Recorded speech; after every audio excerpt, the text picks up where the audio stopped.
Okay, y'all. I don't think it's muted.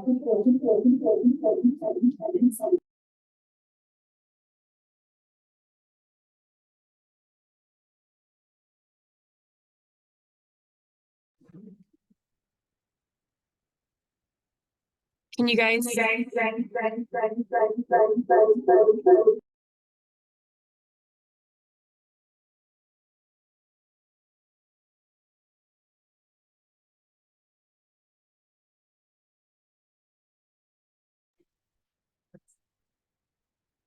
Okay, guys.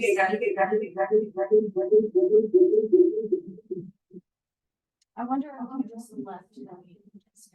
Or do you, are you the?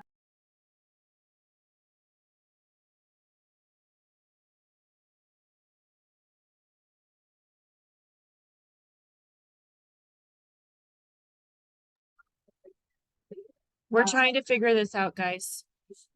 I think, yeah. Okay. Thank you, Jessica. Can y'all hear me now without all the echoes?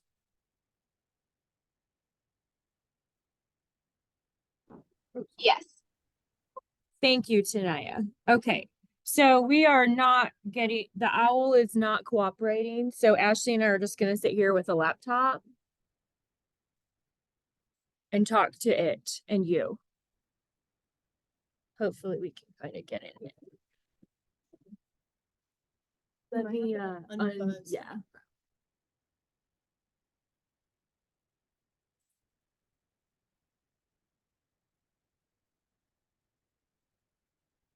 Yay. Hello, hello.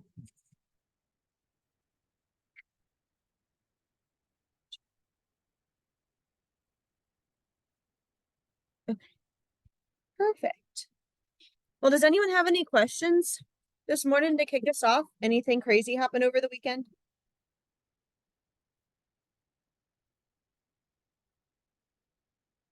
No, super quiet. It seemed like it's starting to pick up. Do you feel like that, Aaron? Like the market's starting to pick up a little bit again? It lulled for a second. Yeah, a little bit. I mean, it's still, I feel like for us, it's hard. We've got a bunch of people pre-approved, but for them to actually get under contract is still a little tough. Mm. A lot of multiple offers and just, yeah. What are you guys thinking? Or seeing? Seeing the same thing. I've got approved people, we're just waiting to find a property. Yep. Is it hard finding the property or is it hard winning the offer? Right now, it's harder to find the property. Okay. Guess that makes sense. That's a little bit harder to overcome than winning the offer. That's more doable. We got all sorts of tricks for that, but actually finding the property is a little bit tougher. Yeah, I feel like agents still have properties priced a little too high. Mm. Interesting. Well, I know on Friday's call, if any of you were on there were like a ton. It seemed like on Thursday, a bunch of new listings had hit the market, but it seemed like we're seeing more price reductions, which I found interesting. Yeah, But because I guess- everybody's starting off too high and they're having to come down. Yep, I would say that goes with kind of what Tanaya is saying. What's interesting is I'm still seeing a lot of either terminations or talk of terminations that are done incorrectly or not legitimate. And so there's a lot of both on like more so on the buyer side, but also a little bit on the seller side too, where they just willy-nilly decide that they don't want to buy the property anymore. And I think that, and this probably is not you guys, because you guys come to the trainings and know all of the things that we teach you guys, but I think there's a gap with a lot of people out in the market thinking if they don't want to buy the house anymore, they can just walk away. Like I've had several walk away, like, you know, within a week of closing kind of thing, just because they don't want to or threatening to. And I had one that was like $100,000 earnest money and she just didn't want to buy it anymore. And I was like, well, you're going to lose some dollars there. So just maybe when y'all are explaining what earnest money is to your clients, make sure they understand that if they breach the contract, like if they don't follow through with all of the terms that they've agreed to in writing, that they will lose that money. Because I think for whatever reason, that's just not sinking in with buyers lately. I don't know if you're seeing that, but Yeah, I mean, I had a couple of those within the last. I think they were both before Christmas, though. I think they were both in the Okay. fall. But I mean, I had never experienced someone just walking away, and it was the Mhm. buyer of the home. I was working on the loan for my buyer, but she was selling a home, and it was the okay. buyer of her home. Right. The day before closing, decided that there was something wrong with the wood floors. And she wanted, so that she actually offered her money, which she didn't have to do. Right. And she still just decided not to buy the house, walked away from it, Mm-hmm. which was crazy to me. How much was the earnest money? Do you remember? Not enough. Um, probably like 5 grand. Oh, okay. And so Yeah. she was willing to lose Yeah. it. Apparently. Yeah. And it's hard because right now, the way the contract is set up, there's not really a, I don't want to say not a legitimate, but not a real tangible punishment for a seller walking away. Like the buyer can sue them, but how often does that really happen? Not very. So obviously you want to be encouraging your sellers not to breach contracts too. But I'm hoping that at some point the committee decides that they need to actually penalize a seller for walking away at the last minute. Because really buyer either can terminate and get their earnest money back or they can sue them. And that's really buyer's only options. So that's kind of tough for y'all to explain to them as well. But from the seller side, make sure too that the seller, so if it is the buyer breaching the contract, the seller gets the earnest money, but that's all they get. So when you're explaining earnest money, I think we really need to beef up that conversation and explain to them like these are your liquidated damages. If the buyer breaches the contract, this is all you get. And is that enough? Like let's pretend that you've gone through all the motions, you've found another property. You've said, "Hey, I'm not going to, you know, whatever expense you have, and maybe it's an investment, you're not going to lease another property, whatever costs." Let's say we get to the week before closing and the buyer walks away. How much money has that cost you? The house has been off the market for so much time. Let's make sure that the earnest money is enough to cover you because all you will get is your earnest money back. You can't sue the buyer. And anytime the buyer breaches, that's the first thing the seller and the listing agent will say is, well, we'll just sue them. I mean, you can sue anyone for anything, but the contract very clearly says that they cannot sue for liquidated damages or they can't sue for specific performance. The earnest money is the liquidated damages. So just make sure that your buyer understands they'll lose it. Seller understands that's literally all they will get. So make it enough money to where they're made whole. Because there's not another option for those sellers. Have y'all seen any weird terminations? Or is it just my fun luck? Just your fun luck.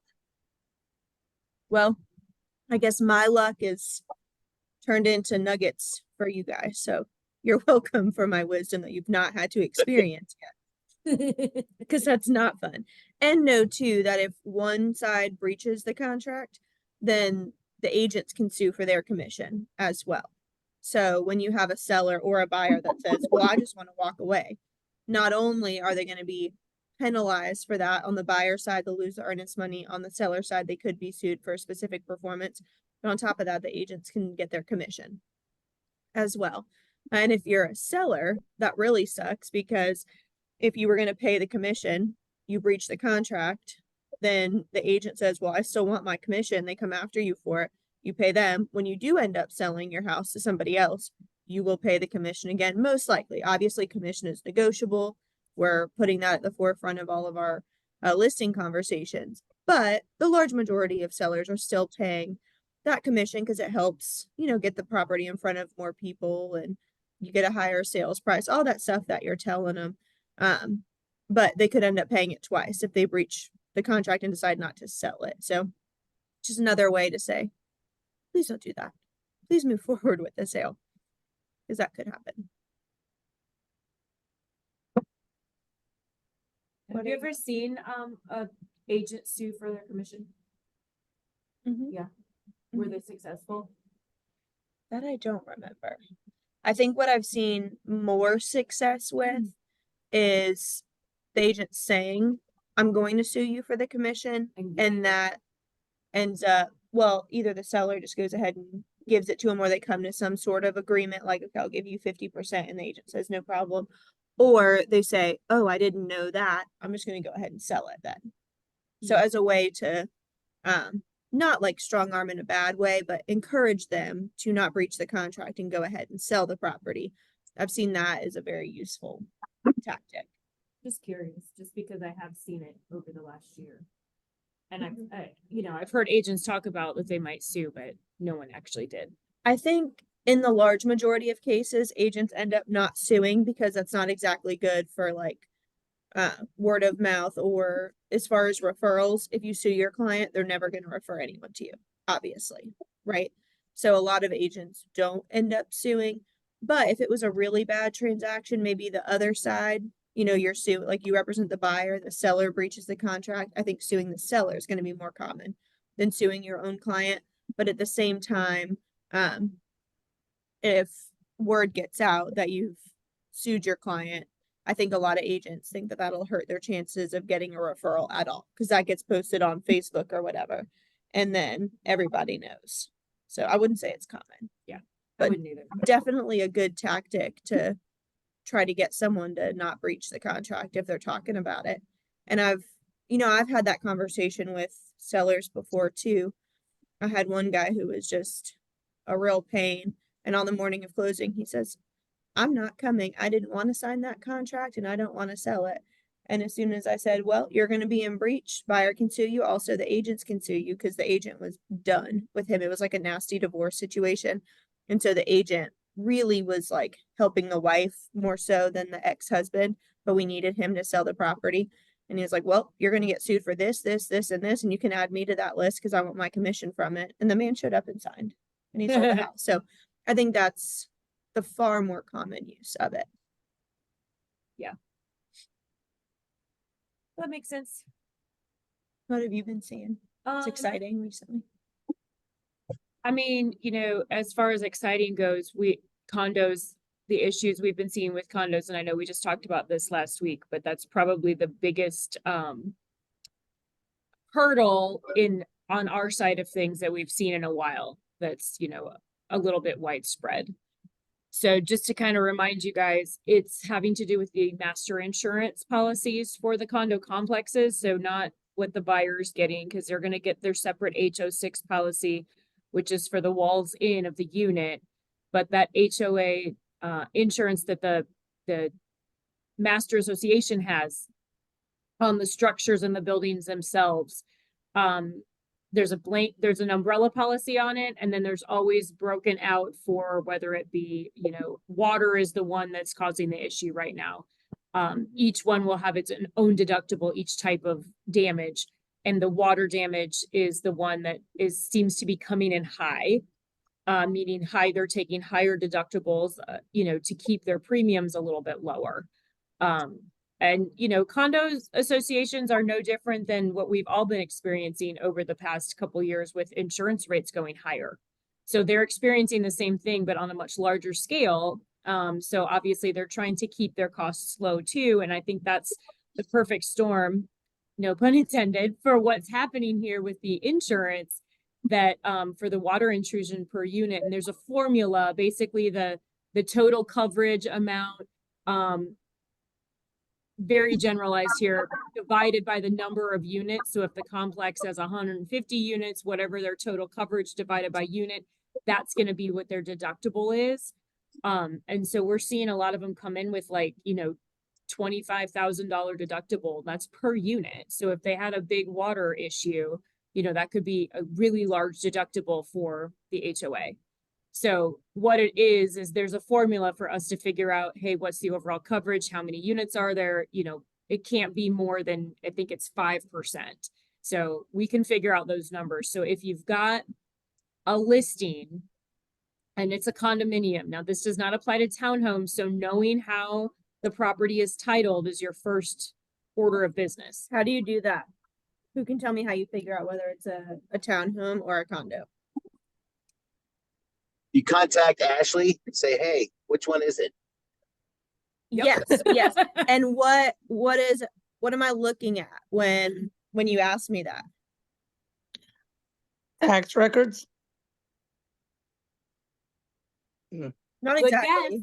You read the declaration of the condominium association. If it says a condominium association, it's a condo. Yeah, so it's not the condo declaration that I'm reading. It's actually on the legal description in the deed. So when you ask me, is this a condo or a townhome? I'm pulling the deed, and then you're exactly right. The legal description will reference a declaration of condominium, a condo plat, all that good stuff, maybe floor plans, and that's how you know it's a condo. If it doesn't mention either way, then it's going to be a townhome.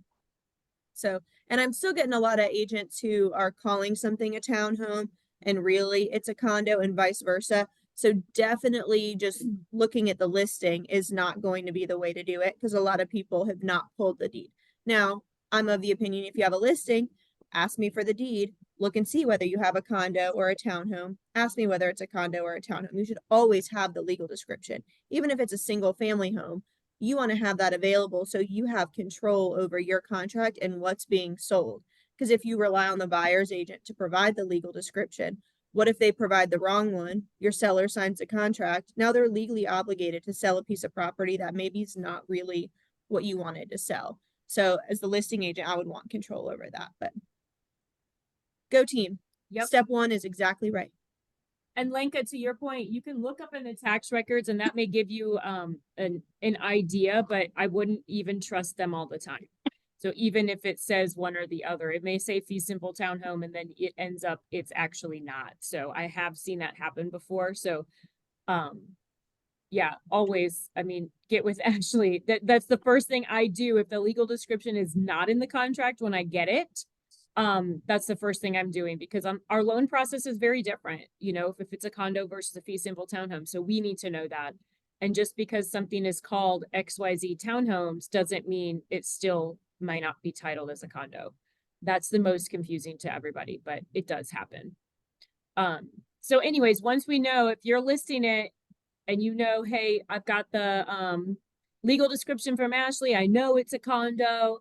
Then, you know, the best thing to do at this point is to see if you can get a copy of the HOA's master insurance policy.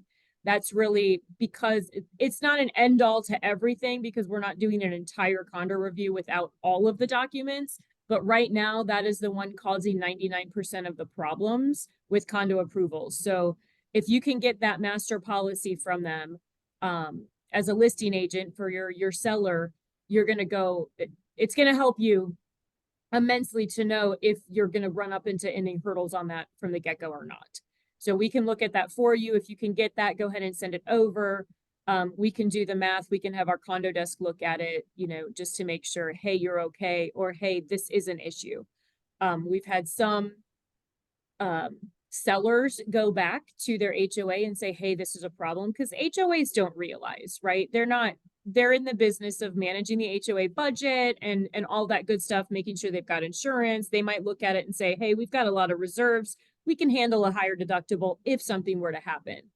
But Fannie and Freddie, when they're looking at that, you know, they can look and say, hey, you've got $2 million in reserves, but we still don't like this. We don't like this deductible because if you had a huge flood, are you really going to use your $2 million for this? Or there's nothing to prove that they would. So even if they have it, that's not a way around it. They still have to, you know, Fannie and Freddie are going to say, well, you know, you may or may not use your money for that. So it's still a problem. So the HOA really is going to have to either adjust that. And we've already dealt with a couple along the way that have done that. Surprisingly, it wasn't that terribly much in a raise of deductible to get, or a lowering of deductible. It wasn't that much higher on their premiums. That's the word I'm looking for. Yes, it's higher, but to make your condos sellable is worthwhile. Yeah. So, Erin, is there any other recourse if the HOA is unresponsive and said, well, we'll look at that in our next meeting? 3 months from now. Is there any other recourse as far as a lender? Yeah, the only other option we could look at, potentially FHA, if they're already FHA approved. If they're not, we could look at doing an FHA spot approval. They do exist. They're very, very difficult and a lot more time consuming than conventional because FHA does them versus us as the lender doing the review. But if you've got like a first time home buyer and they don't have more than, 3 or 5%, that would be the option to look at. The other option is we do have the non-warrantable condo loan, which is a portfolio loan. And the non-warrantable, you can get around that with that kind of insurance. So that's one of the reasons, because that's literally what it makes it is a non-warrantable condo for Fannie or Freddie with that kind of insurance. When you Um, say non-warrantable, do you mean non-sellable, securitized? By Fannie or Freddie, yes. So the non-warrantable condo loan we have is part of our Smart Series, which is our portfolio loans. So I it's see. going to be a higher down payment. It's going to be at least 10% down. So that's why I was like, if you've got a buyer who does not have access to more, like they're like, hey, 3 or 5% is all I've got, we can look at potentially FHA. If that's not an option, or we go that route and it doesn't get approved for FHA, the other option is it's called Smart Edge, but it's our non-warrantable condo option. So the rate's going to be higher, about a point higher. It's going to be 10% down minimum. So we do have a couple options to look at. It's just, if they don't change the insurance though, conventional is not an option, which obviously takes a large pool of buyers out of the mix who really either maybe they don't want it because it's going to be harder for them to sell one day if that's never changed. So there's a lot to think about, but And while Right. we're talking about condos. a Thank you. couple Little reminders that I like to throw out because I feel like we can never say it enough times. If you're representing, irrespective of the like insurance issue, if you're representing a buyer and you're putting an offer in on a condo and you have a conventional loan, what stipulation do you need as part of your contract? Anybody know the number?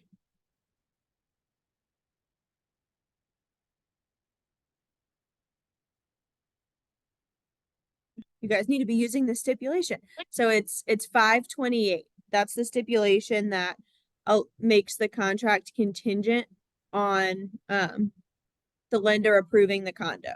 So representing a buyer, you want to protect them to put that stipulation in there, and it helps your lender out so much because it reduces their stress, because they might say your buyer's totally good to go, like Onward has done the pre-underwriting situation, like your human is good. It's just a question of the property. And maybe other than the fact that it's a condo, the property would be good, but they're waiting on all of these documents from the lender. And so, or not from the lender, from the HOA, excuse me. So your lender is stuck. There's not a thing they can do until they get a response from the HOA. So you want to have that contingency in your contract to say like, okay, our financing contingency might be over because I know my guy is good to go, but we don't know about the condo. So make sure you're putting that in all your conventional loan contracts. From the listing side, not scary because your seller needs to know whether that condo is approved or not. Because if it falls through for whatever reason, that's information that's going to affect them on the next person that they go under contract with. So not a huge scare from the seller side, but make sure you're protecting your buyers on that. And the documents that your lender's collecting for the condo. So they're getting like a questionnaire and they want to see the budget and all that. Essentially, because the condo collapse, they want to make sure that there's not going to be like a structural failure. And if there is an issue, that there's money to fix the issue. It's kind of like, it's more nuanced than that, but big picture, that's what they're really looking at. That's not the same thing as the HOA closing letter. So we'll, as the attorney, order the closing letter and have the seller pay for it if the HOA requires a prepayment. But that we get sometimes buyers telling sellers, you don't need to pay for that. I've already paid for that. Because I don't know, some HOAs or some lenders might charge for collecting the HOA documents, or they'll just say my lender already has them. They do not. It's a different set of documents. So just be mindful of that for each condo file that you have. And the FHA exhibit already makes the contract contingent on the condo being approved. So you don't need to add that for your FHA files if you have the FHA exhibit. If you don't have the exhibit, then that's a whole nother story. but have the exhibit. If you're doing FHA, there's a lot of good stuff for your buyer in the exhibit, so add You'll it. need to add it Yeah. for us. So. But also on that front, kind of something to keep in mind is what the lender wants, the lender gets as far as like from the buyer. And that's kind of our rule of thumb for closing. But that doesn't necessarily mean that a seller's contractually obligated to do something. So like, yes, the lender might say, hey, you have to put this FHA exhibit into your contract for us to be able to close it. But that doesn't mean the seller's contractually obligated to add that. So if you have a seller that says, no, I'm not doing it, there's nothing that forces the seller to do it. The deal's probably going to fall through. Your buyer will lose the earnest money because the contract almost looks at the lender as like an extension of the buyer. Buyer obviously has more control over the lender than the seller does, right? So if the contract is having to pick who to penalize, if it's a lender issue, then it's going to be the buyer that's penalized more so than the seller. So just know the difference between the lender requiring something, and what that means is in order for us to loan money on this deal, XYZ is going to happen, but that doesn't mean the seller is necessarily like legally obligated to sign that.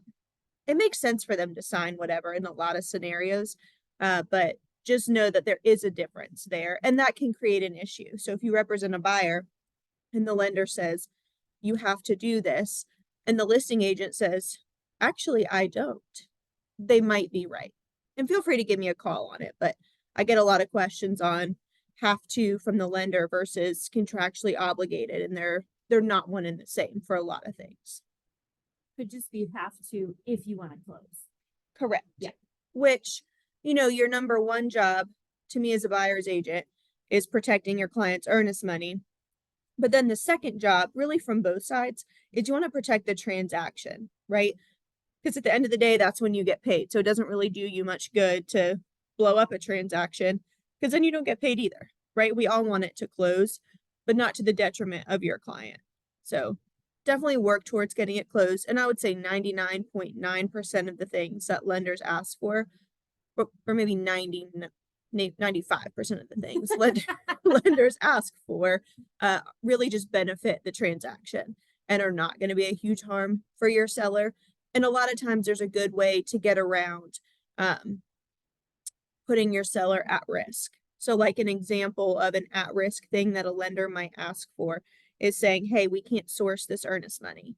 We need you to remove it from the contract. As a listing agent, you should never do that before closing, right? Because then your seller has absolutely nothing if the deal terminates. There's nothing that the buyer owes the seller, and the holder of the earnest money is not able to distribute it because the contract says there is no earnest money. But if the lender needs it, you got to have it for closing. Almost all lenders will let us sign that amendment sitting at the table as part of what we send to them for funding documents. Or if they don't require funding documents, maybe they require that one document in that particular transaction so they can see that we did it. So there are ways to make it to greatly reduce the risk. Because if the buyer showed up, I have a package, I have the money, the chances that the buyer's going to walk away in the 5 minutes of the closing after I get that amendment signed are like pretty close to zero. But if you do it a week before, now there's a whole week that the buyer can walk away. So there are examples like that where obviously the lender's thinking of it from a how do I get this to closing most efficiently perspective, as they should, but you want to keep in the back of your mind, I want that, but I also want to protect my client. How do I do that? So a lot of that stuff we can do at closing. So don't be afraid to call and ask me. I have a lot of agents calling saying, lender wants this, should I do it? And I'll say, this is how I would approach that. Or if we're closing it, then, we can ask the lender too. And that's typically not a big deal. I'm sure y'all have done that a ton of times at the table. Yeah. Or switching from one loan to another type of loan. Sometimes that one lenders want a little bit earlier. So it could be a detriment to your seller. Like if your contract has conventional and you have that exhibit, and then they want to switch over to an FHA loan, that with each loan exhibit, you can change the terms within whatever box you selected, right? Like if you have a conventional loan and you want to put down 20% instead of 15, you don't need a contract amendment for that. But you do have to amend the contract if you want to switch from conventional to FHA or vice versa, switching the actual loan type. And so some lenders will say, we're doing FHA, we need this signed. And the listing agent's concern would be what with that? And let's pretend it's not a condo. We'll remove the condo concern.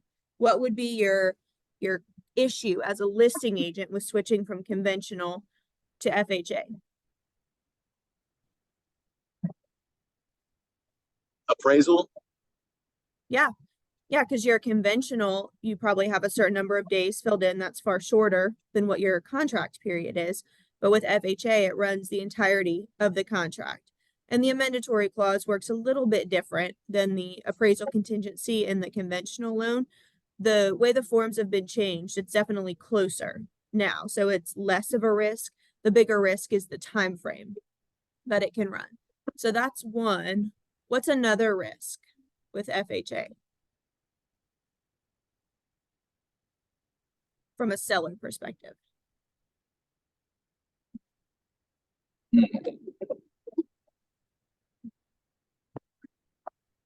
So there's a section in that exhibit that talks about the costs that the seller is willing to pay to make certain lender required repairs.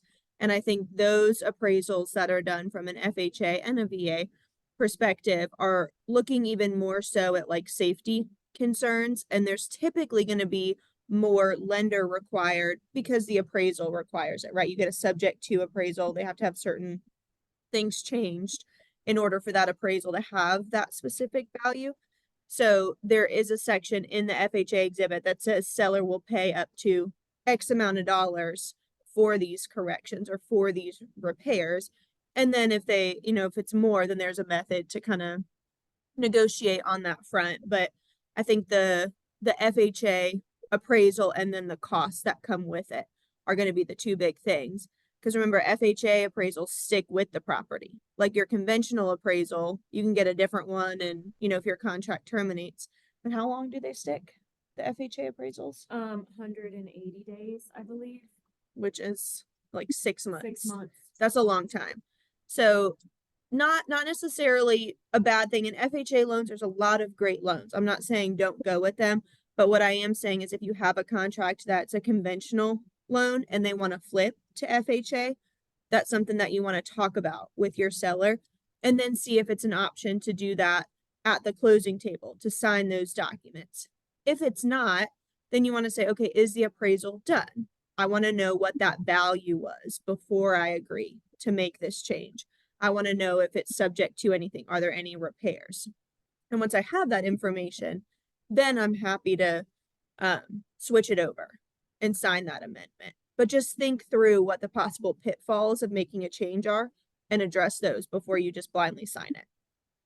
And I will say, adding to that, I've done this before. I mean, several times over the years. For whatever reason, they conventional, they could go conventional, but maybe their credit score was a little on the lower side. So the terms and the rates and everything on an FHA loan were more favorable for them. But, over the past post-COVID years, with multiple offers, a lot of times people, had to go conventional even to win, or to at least be able to say, we will go conventional, we can go conventional type of a thing. But at the end of the day, maybe they wanted FHA because it was just, the payment was $200 a month lower. So do remember, like with us, with Onward, all of our Metro Atlanta appraisers they're conventional, but they're also all certified for FHA. So if we've gone out and done a conventional appraisal on your property, I mean, unless it's 3 hours out of the metro area, I don't know if every single one of those panel guys are, but I know our Metro County ones are. So it's not even a whole separate appraisal again. So if we've got it, and this is how we've always, I've done it over the years, where if someone was considering FHA, but we had to go conventional to win, and then we kind of go back and say, okay, well, will the seller agree to this? We've had the appraisal done already, in that short period for conventional, all of that good stuff. Knowing that our appraiser who did it is also FHA certified, he can just charge a trip fee to go back out there and change the appraisal over. So we already know that its value is there. And it may cost the buyer another $150, but you can do those kinds of things after, like you're saying, okay, if the biggest concern is an appraisal. So, once we have that appraisal already, you've already met that deadline for conventional, everybody's comfortable with it. You know, if you're all working together, I think I've seen it go very smoothly many, many times. I think if you're with somebody who it's a whole brand new appraisal and it's a different appraiser and you're kind of, you know, a little bit throwing it out there, not really sure how it's going to appraise then by a totally different person, that's probably a little bit scarier. But that's not how it is with us. So if that ever helps you, or you're in that situation, just know that that's kind of how we work it. Yeah, that's great. Yeah, and they can sign, you know, what Ashley's referring to is some of these things that maybe, you know, keeping your seller protected, or signing them a little bit later. In this case, you know, we've always waited till the appraiser was done. I mean, we can flip it over to FHA in our system, even without having that right away. And having, I think the appraiser has to have it before he can turn it back in potentially. There's something to do with the case number being assigned. But we can know, it is what I'm saying, that, hey, there's no repairs needed. The value's as is, you know, it's all good. Which makes the seller feel better, right? Because they just want to make sure nothing's going to change now during their process. Right. But yeah, as far as having things done at the closing table or an amendment to earnest money, I've seen that happen before, just various things. They're called PTF conditions, which stands for prior to funding, meaning we can clear the loan knowing this is going to be coming at the table. So if it's an amendment that needs to be signed, you know, we'll have the amendment drawn up so we have it and the underwriter can look at it and be like, yes, this amendment is good, or, you know, this FHA, this is what we need. We just need it signed by everybody. They can make the execution of that PTF, or prior to funding, meaning y'all are going to do it at the table before just the money is released to fund it. So when Ashley's waiting for that funding number, we just need the document signed before they release that funding number to her. So that way everyone's protected. Like she's saying, nothing's going to fall apart the last week before. It's kind of an everybody can win deal. Or if it does fall apart, your seller will likely get that earnest money, because if it's an appraisal issue the week before closing, they're likely past their conventional contingency. Anyway, And so, right. And so at that point, the buyer's in breach for not buying it, and the seller could get that earnest money. Obviously, from the buyer side, you would prefer it get signed ASAP, so your buyer has all the benefits listed in that exhibit. But there's nothing, you know, it's another example of lender says we have to have it to close, but seller's not contractually obligated to sign it. So that's why you find the happy medium as far as where are we with the appraisal. And obviously with Onward, that's huge to already have it and not have to go back out for a second appraisal. Because if you're using someone else and maybe your sales price is $530, the appraisal comes in at exactly $530, then you might be a little bit nervous that an FHA appraiser could come in at $525, right? Or say $530, but you have to make all of these repairs. If it's $530 and it comes in at $600, the likelihood of an FHA appraiser putting it below $530 is pretty low. Right. So that's why as the listing agent, I would not only want to know, hey, was it done and did it meet value, but like what value did we get? And typically sellers are not entitled to know what it appraised at, right? It doesn't really help the transaction as a whole, because in the example where your sales price is $530 and it appraises at $600, well, the seller could very well decide they want to walk away and try to sell it for $600. They could get sued for it, but they probably won't, right? So that's not really a typical benefit. But if you're the seller and you have control over whether you sign this amendment that the buyer needs to close, to me, it's fair to ask so you can make an educated decision as to whether or not you want to sign that amendment and say, yeah, happy to, just send me the appraisal first, right? You want to look at it and see, and then don't be a jerk and terminate and try to go sell it for another price. But and just so you know, reasonable. we as the lender cannot release that appraisal to a seller. Mhm. So we can, if the buyer gives permission, I mean, we give it to the buyer can absolutely send it over if they want to, or you guys are renegotiating. So it's not like you can't get it, but just know, don't get upset if you're the listing agent and they've agreed to share it, but the lender won't send it. That's why. Yeah, it's a privacy thing. Just for the same reason I said that we typically don't want sellers to see it, is that the lender does not want to be left holding the bag when they just willy-nilly sent the appraisal over to the seller, and then the seller terminates because they realize they can get 70 grand more for their property. So nobody's signing up for that. And the buyer buys it, like the buyer pays that appraisal when it's done. So Mhm. that the appraisal literally belongs to the buyer. So they can freely share it however they'd like. Right. But good times switching during the process. Sorry, Ashley, I was running around doing some chores and I just heard you say something about make sure they sign the amendment. What amendment was that again? Saying if the lender. About the if appraisal. What? Sorry, about the appraisal, what you were just talking about. I was just saying if the buyer is switching from conventional to FHA, first off, in order to do that, there has to be an amendment to the contract. So the seller's not legally obligated to do that. However, if they want to close with this buyer, the lender is going to require that. But what I was saying you want to do from the listing perspective is look at the appraisal first. And typically, as a listing agent, you don't get that appraisal. There's no need for you to. All you care about is that it's hit value because, and as the listing agent specifically, you don't really want to know that your seller is selling at 70,000 below what the appraised value is to tell that to your client, because then your client is going to be upset with you for how the house was priced, right? So you don't really want that. But if the buyer is asking to switch to an FHA instead of conventional, at that point, you do want to see it, because what you don't want is to sign your seller up for the buyer to be able to terminate under the amendatory clause because it didn't appraise.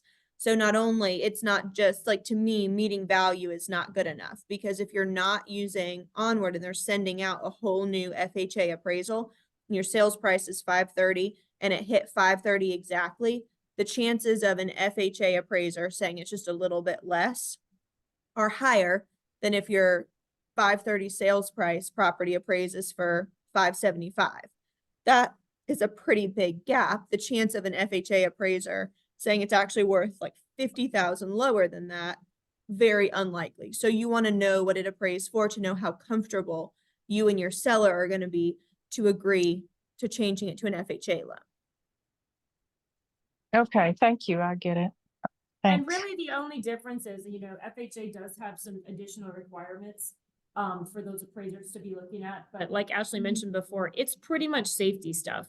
So, they may not call out a loose, ballast on the railings on a conventional, but they might have to call that out on an FHA. Like it doesn't have to be big things, the part in the contract where it says that the seller would agree to pay certain repairs. I mean, you can put 0 in there, which basically means they're not going to, they're not agreeing at the beginning to pay for anything. Now, if something comes up, you obviously can talk about that. But, as far as making it as easy as possible for your seller to switch from a conventional to FHA, if you've got a conventional appraisal in as is, if the home is in great shape, you really don't need to worry. I mean, they are not, I don't think, as nitpicky as maybe they were 20 years ago when, a lot of agents remember way back when FHA was a lot more difficult. It's really not. If that property is in good shape, you really don't have much to worry about.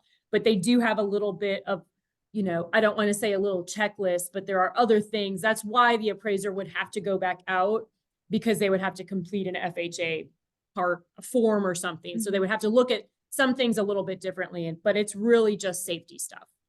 Yeah. Just And so if you you're- kind of know that too. If you're doing that, and whether or not you're switching or just starting right off the bat with I dropping can't to- drink water, sorry. It's okay. Happens to the best of us. Whether you're starting off or switching to FHA, that paragraph where the seller is pre-agreeing to pay for a certain dollar value for repairs, know that the way that works is if the repairs exceed that value, then the buyer and seller go back and forth and negotiate. But if they don't in a certain time frame, the contract automatically terminates. So it is a paragraph to like really be on your radar and be aware of, because if you put $0 and then you're bickering back and forth over $500, your contract could end up automatically terminating while you guys are arguing over that $500. So just be mindful of that when you're filling it out from the get-go, or if you're switching when it's being filled out, what you're agreeing to. And because especially if you're switching, you might have all your timelines and be super organized from the get-go, but then you need to add that to your list of timelines where things need to happen by, so that you can, and maybe it's not in your timeline because it runs from like when you learn of the issue, right? So it's not like by March 25th, it's X amount of days after they figure that the price exceeds what the sellers agreed to pay. But I just want to point out that it is an automatic termination type deal, and those things are always a little bit scary to me, because if you forget about it, then you're out of contract, and that's that. Okay, yeah, thank you.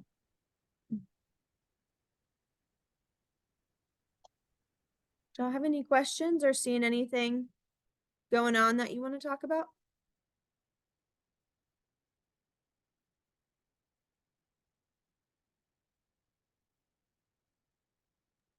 Thank you, guys. Yeah, Appreciate it. you're welcome. Of course. So we've got about 5 or 6 minutes if y'all have anything. We can talk about fun contract and loan stuff all day long, but Mhm. we would like to know what's helpful for you guys.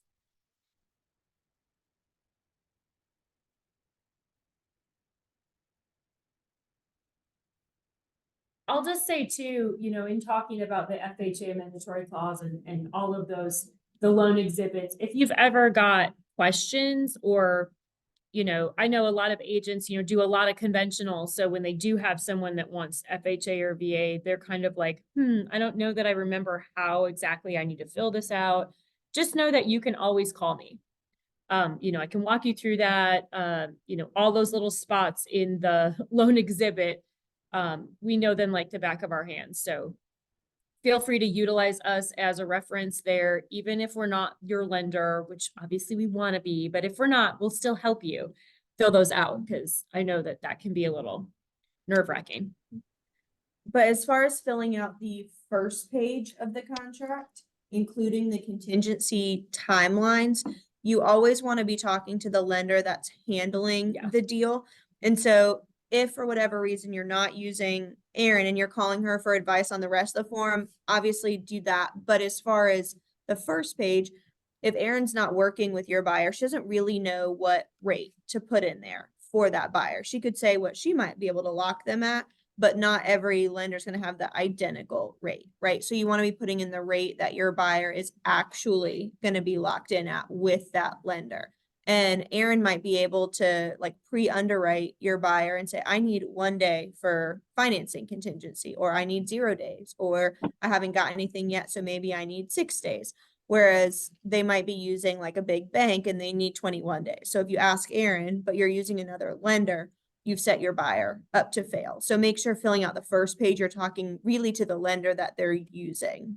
Yeah, you And- definitely want your contingencies to come from that lender. Yeah, Agree. yeah, because not everyone has the same time frames for stuff, and not everyone has talked to the borrower about what, like the structure that they want for that loan, which is what you want on the first page of that contract. I don't know who's on here, but I'd like to say we shouldn't be using a big bank. Every Oh, problem, agreed, Ruth. I concur. They seem to not answer their phone after 5 or on the weekends, or rush to provide good service. Our friends at Onward do. can change it right at the end. Mm-hmm. Yeah, I've had a couple issues where, you know, at the beginning we were talking about early termination or late terminations. And I've seen a couple where it really is the lender's fault that it's terminating, which is hard for a buyer to understand why they lose their earnest money because their lender failed them. But that is what happens. If you're out of that financing contingency, you're out of your appraisal contingency, and the 8-day unilateral is applicable, but not going to be enough time because maybe the lender can't loan on that property, period, end of story, then your SOL and your buyer's losing the earnest money. Like an example of that, I had one where the lender realized that it was like in a floodplain, I think, too late on in the process, and whatever investor they use like won't lend on properties that are in certain types of floodplains. So 2 days before closing, the lender said, we're not going to be able to loan on this property at all. which, I mean, sucks for the seller because they wanted to sell it, sucks for the buyer because they wanted to buy it, but also they lose their earnest money. So the lender you use really, really has a huge impact and matters. Another Uh, example, there are programs, like I don't know if y'all have heard me talk about the Choctaw program, where essentially, and this is not just applicable to them, like this might be applicable to, was it Homeward? Homeward? Home something, and Ribbon. There's a lot of programs where they buy the property and then they turn around and they rent it out for a certain time frame to the like buyer who's not really the buyer, right? The program is the buyer, and then they rent it out until that person living in the house can qualify to be able to buy it. But if you have an HOA that doesn't allow for leases, well, they're not going to be able to buy the house. Lenders maybe not going to be able to loan on it if they don't know from the get-go, because some of these loans are set up to where this end person can just assume the loan. And so the lender from the get-go needs to have all that information. And I've seen those fall apart because the HOA at the last minute, they realize, oh, no, you're leasing it. That's not allowed here in this HOA. And then the lender won't lend on it. The buyer won't buy it. The real buyer, like the entity, won't buy it. So that can be problematic too.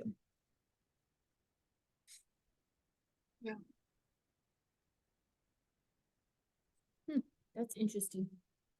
It's one You know, word for it. Yeah. I mean, it all totally makes sense, but Mm-hmm. And who do y'all think the obligation is on to figure out whether the property or whether the HOA allows for leases? If that property can be leased, whose problem is that to figure out? I guess the seller, right? Seller has to know whether that's possible. I would say it's a buyer problem because we're a buyer beware state. So it's up to the buyer to investigate all aspects of the property to see if that property qualifies for what they want to do with it, which would be obviously to buy it, right? So if you represent a buyer and you know you have one of those programs, put a special stipulation in your contract that makes it contingent on the HOA allowing for the property to be leased. Something to that effect. And we can, work with the language. We can obligate the seller to obtain that information, because you're absolutely right, Ruth, that it's easier for the seller to get that information. They're going to have better access to it than the buyer will. But if nothing goes in the contract and at the very last minute, the buyer realizes that they can't buy it because the HOA doesn't allow for leases and the buyer terminates, the buyer would lose their earnest money if you haven't put anything in the contract. And it's not necessarily on the attorney to tell everybody like, oh, did you know that you can't lease in this property? Because we don't always know what the parties are doing with the property, right? So I would say it's a buyer obligation, but you can put language into the contract that makes it contingent or obligates the seller to provide them with the information to make that decision. makes sense. Makes sense. I just think that when I said it was the seller responsibility, because the seller really is the only one who knows or can find out, because a lot of times these HOAs don't talk to Yeah. Yeah, you're Agreed. 100% right. But representing a buyer, you want to put language into the contract that obligates the seller to obtain the information so that you can make the decision. Otherwise, it'll fall back in the buyer's lap. Right, I understand. Well, y'all have anything else for us? And we feel good and ready to take on the week?